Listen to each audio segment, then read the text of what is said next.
Good morning all of you. स्वागत है आप सभी का आपके अपने YouTube channel study with Ravi में। आज है तारीख 30 मई 2026। तो आज के इस इम्पोर्टेंट लेक्चर में हम कवर करेंगे करंट अफेयर के कुछ बेहद इंपॉर्टेंट क्वेश्चन जो आपके एग्जाम और नॉलेज दोनों के लिए बेहद महत्वपूर्ण है। तो चलिए शुरू करते हैं। पहला क्वेश्चन है हमारा, भारत ने हाल ही में किस देश के साथ महत्वपूर्ण खनिजों की आपूर्ति सुरक्षित करने का जो है समझौता किया हुआ है? तो आपका आंसर हो जाएगा अमेरिका। जान लेते इसके बारे में। ठीक है, भारत और अमेरिका ने चीन पर निर्भरता कम करने और अपनी हाईटेक इंडस्ट्री को बचाने के लिए जो है ये समझौता किया हुआ है। ये समझौता है क्या, ये जान लेते पहले। जैसे सेमीकंडक्टर हो गया, ईवी बैटरी हो गया और सुरक्षा उपकरणों में काम आने वाले दुर्लभ खनिजों जैसे लिथियम कोबाल्ट की सप्लाई सुरक्षित रखने का जो समझौता इसमें लिया गया है। क्यों किया गया? क्योंकि इसकी जो पूरी जो प्रोसेसिंग और माइनिंग है पूरे अकेले कौन करता है? चाइना करता है। तो चाइना की जो निर्भरता है उसको कम करने के लिए ये समझौता अभी रिसेंट में भारत और अमेरिका के बीच में लिया गया। क्या होगा इस समझौते का? दोनों देश मिलकर नए देशों में इन खनिजों की खोज, प्रोसेसिंग और रिसाइकलिंग से जुड़े हुए प्रोजेक्ट पर काम करेंगे और निवेश करेंगे, जिससे जो है अकेली चाइना की जो जो दुनिया भर में मार्केटिंग है उसको कम किया जाए। ठीक है, और फायदा क्या होगा? फायदा ये होगा भारत को भविष्य में तकनीकों के लिए कच्चे माल की कभी भी कमी नहीं होगी और सप्लाई चेन भी क्या होगी?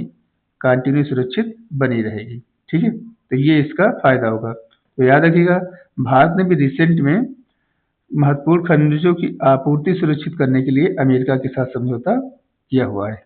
चलिए आगे बढ़ते हैं।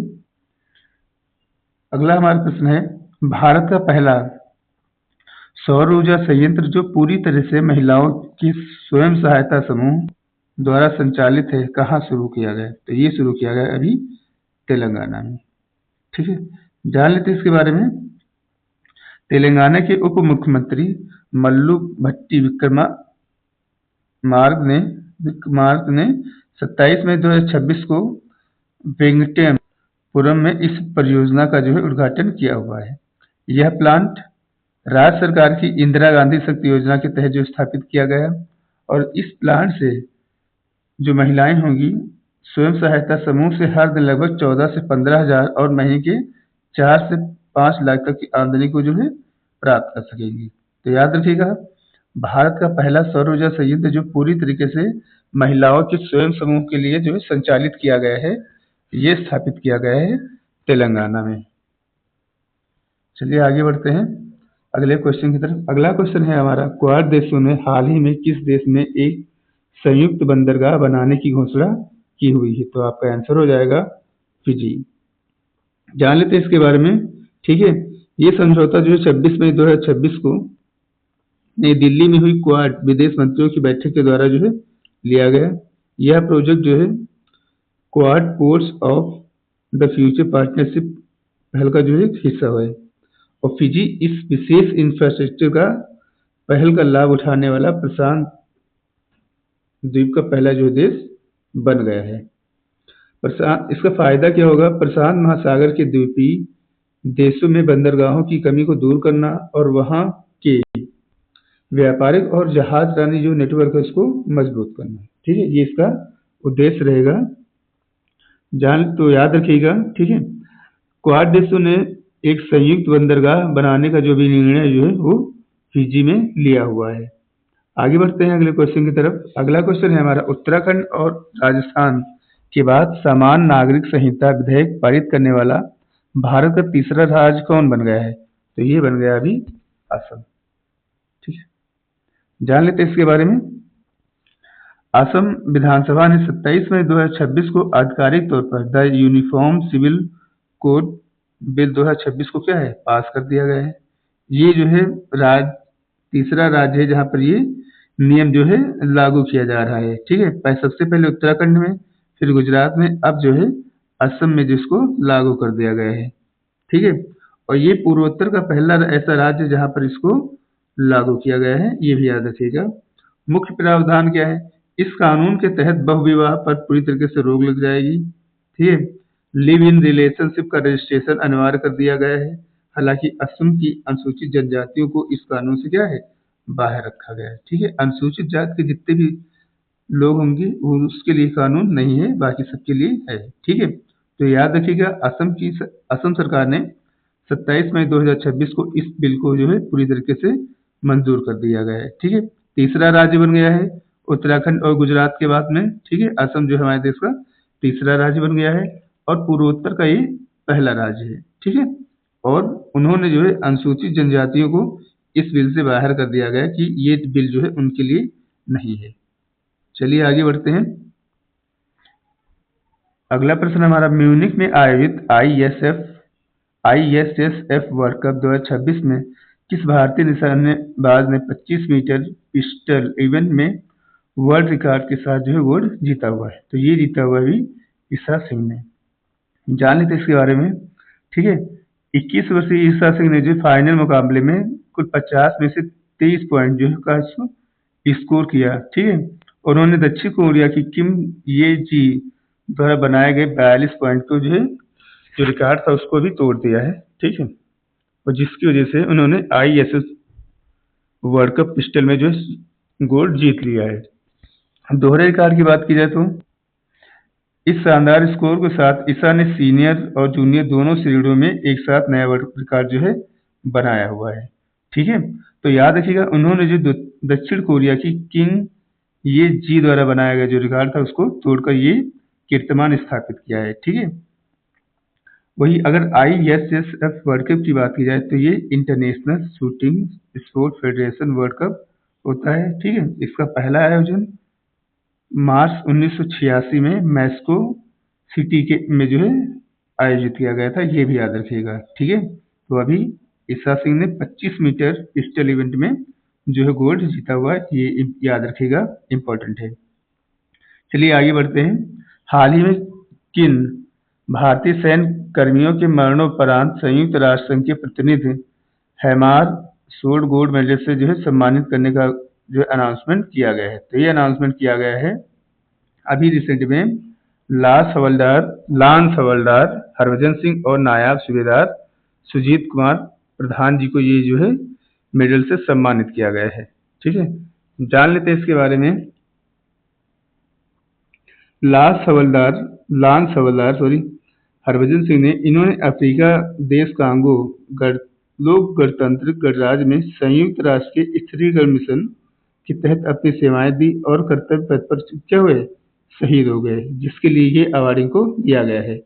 वहीं नायब सूबेदार सुजीत कुमार की अगर बात की जाए तो इन्होंने दक्षिणी सूडान में संयुक्त राष्ट्र मिशन के तहत वैश्विक शांति बनाए रखने के लिए तैनाती के दौरान जो क्या है अपने प्राण न्यौछावर कर दिए, जिसके लिए इनको जो है संयुक्त राष्ट्र संघ के द्वारा हैमार सोल्ड अवार्ड से सम्मानित किया गया है। याद रखिएगा किसको, लांस हवलदार हरभजन सिंह और नायब सूबेदार सुजीत कुमार प्रधान जी को। ठीक है, अगला हमारा प्रश्न है, केंद्रीय मंत्री ज्योतिरादित्य सिंधिया ने किस राज्य को 236 करोड़ का मिशन पाइनएप्पल लॉन्च किया है? तो ये लॉन्च किया है मणिपुर में। ठीक है, जान लेते इसके बारे में। मिशन क्वीन एप्पल त्रिपुरा सरकार और केंद्र सरकार द्वारा जो है शुरू की गई एक महत्वाकांक्षी योजना है। इसका मुख्य उद्देश्य त्रिपुरा की मशहूर क्वीन अनानास को राष्ट्रीय और वैश्विक बाजार का एक बड़ा ब्रांड बनाना इसका मेन उद्देश्य है। अगर याद रखिएगा। ठीक है, केंद्रीय पूर्वोत्तर विकास मंत्री ज्योतिरादित्य सिंधिया और त्रिपुरा के मुख्यमंत्री माणिक शाह ने जो इसको 27 मई 2026 को नई दिल्ली में इस मिशन का जो है शुभारंभ किया हुआ है। तो याद रखिएगा। ठीक है, मिशन पाइनएप्पल त्रिपुरा में लॉन्च किया गया। ठीक है, चलिए आगे बढ़ते हैं अगले क्वेश्चन की तरफ। अगला क्वेश्चन है हमारा, राष्ट्रपति द्रौपदी मुर्मू द्वारा किस राज्य की पुलिस को प्रेसिडेंट पुलिस कलर से सम्मानित किया गया? तो ये सम्मानित किया गया अभी सिक्किम पुलिस को। जान लेते हैं इसके बारे में। राष्ट्रपति द्रौपदी मुर्मू ने 28 मई 2026 को गंगटोर के पोलियोर स्टेडियम में आयोजित एक भव्य अलंकरण परेड में सिक्किम पुलिस को जो है देश के सर्वोच्च व पुलिस सम्मान प्रेसिडेंट पुलिस कलर से जो है सम्मानित किया गया है। ठीक है, जिसे जो है स्थानीय रूप में निशान भी कहा जाता है। सिक्किम का चलिए आगे बढ़ते हैं। ठीक है, जान लेते हैं ये सम्मान जो है क्यों दिया गया है। ठीक है, यह किसी राज्य की पुलिस को या सैन्य इकाई को उनकी असाधारण सेवा, बहादुरी, अनुशासन और व्यावसायिकता और राष्ट्र के प्रति समर्पण के लिए दिया जाने वाला सबसे बड़ा और जो है औपचारिक सम्मान है, याद रखिएगा। ठीक है, अभी किसको दिया गया है, तो ये जो है सिक्किम पुलिस को ये सम्मान दिया गया है, याद रखिएगा। चलिए आगे बढ़ते हैं अगले क्वेश्चन की तरफ। अगला क्वेश्चन है हमारा, हाल ही में किस राज्य के मुख्यमंत्री ने जो है इस्तीफा दे दिया है। तो ये इस्तीफा भी रिसेंट में कर्नाटक के मुख्यमंत्री सिद्धारमैया जी ने दे दिया है। ठीक है, याद रखिएगा। अगर वही कर्नाटक की बात की जाए तो इसका फॉर्मेशन 1 नवंबर 1953 को मैसूर राज्य के रूप में हुआ था और बाद में 1 नवंबर 1973 को इसका नाम जो है बदलकर आधिकारिक तौर पर कर्नाटक कर दिया गया था। राज्य के प्रतीक की बात की जाए तो राष्ट्रीय पक्षी इंडियन रोलर, राष्ट्रीय पशु एशियाई हाथी, राज्य फूल, राज्य का जो फूल है वो कमल है और यहाँ का राष्ट्रीय पेड़ जो है वो चंदन है। ठीक है, तो याद रखिएगा अभी कर्नाटक के सीएम सिद्धारमैया ने जो है इस्तीफा दे दिया हुआ अपने पद से। ठीक है, चलिए आगे बढ़ते हैं।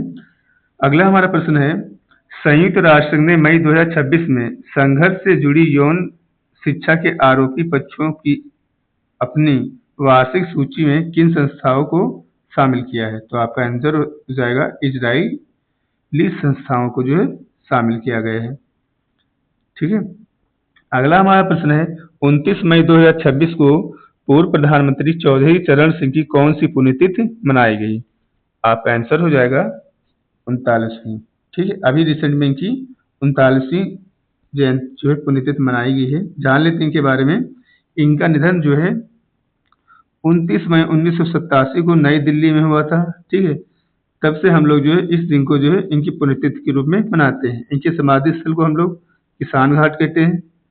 इन्होंने अपना पूरा जीवन किसानों, देश के किसानों और ग्रामीण व्यवस्था को मजबूत करने में जो है लगा दिया। ठीक है, साल 2024 में भारत सरकार ने इनको जो है मरणोपरांत देश के सर्वोच्च सम्मान भारत रत्न से जो है सम्मानित किया गया था। चौधरी चरण सिंह ने 28 जुलाई 1989 से 14 जनवरी 1980 तक जो है देश के 5वें प्रधानमंत्री के रूप में जो है हमारे देश की सेवा की हुई है। ठीक है, लगभग 5 महीने 17 दिन जो है ये हमारे देश के प्रधानमंत्री भी रहे हैं। वही अगर चौधरी चरण सिंह जी 2 बार उत्तर प्रदेश के मुख्यमंत्री भी रह चुके हैं। पहली बार 3 अप्रैल 1967 से 25 अप्रैल 1968 तक, दूसरी बार जो है ये 18 फरवरी 1970 से 1 अक्टूबर जो है 1970 तक हमारे देश के प्रधानमंत्री हमारे राज्य के मुख्यमंत्री भी ये रह चुके हैं। ठीक है, तो याद रखिएगा अभी रिसेंट में इनकी मई 2026 को 39वीं पुण्यतिथि मनाई गई है। चलिए आगे बढ़ते हैं। अगला हमारा प्रश्न है, हाल ही में जेनेट जानसा को किस देश का मुख्यमंत्री नियुक्त किया गया है। तो ये इनको जो है स्लोवेनिया का जो है मुख्यमंत्री लगातार इनको 5वीं बार जो है नियुक्त किया गया है। जान लेते हैं इनके बारे में। ठीक है, सॉरी माफ करिएगा, जेंजे जानसा को जो 4थी बार जो है स्लोवेनिया का प्रधानमंत्री जो है नियुक्त किया गया है। वे 2004 से 8 तक, 12 से 13 तक और 20 से 22 तक जो है वहाँ के प्रधानमंत्री रह चुके हैं। ठीक है, राजधानी की बात करें तो लुबियाना, मुद्रा यूरो, मुख्य खेल यहाँ का साइकिलिंग और बास्केटबॉल है। ठीक है, तो याद रखिएगा जेंजे जानसा को जो है स्लोवेनिया का नया प्रधानमंत्री नियुक्त किया गया है। चलिए आगे बढ़ते हैं। तो आज के सेशन में इतना ही। अगर आपको हमारा सेशन अच्छा लगा है तो वीडियो को लाइक कर दीजिएगा, शेयर कर दीजिएगा और चैनल को सब्सक्राइब कर दीजिएगा। मिलते हैं अगले वीडियो में, तब तक के लिए टेक केयर, बाय बाय।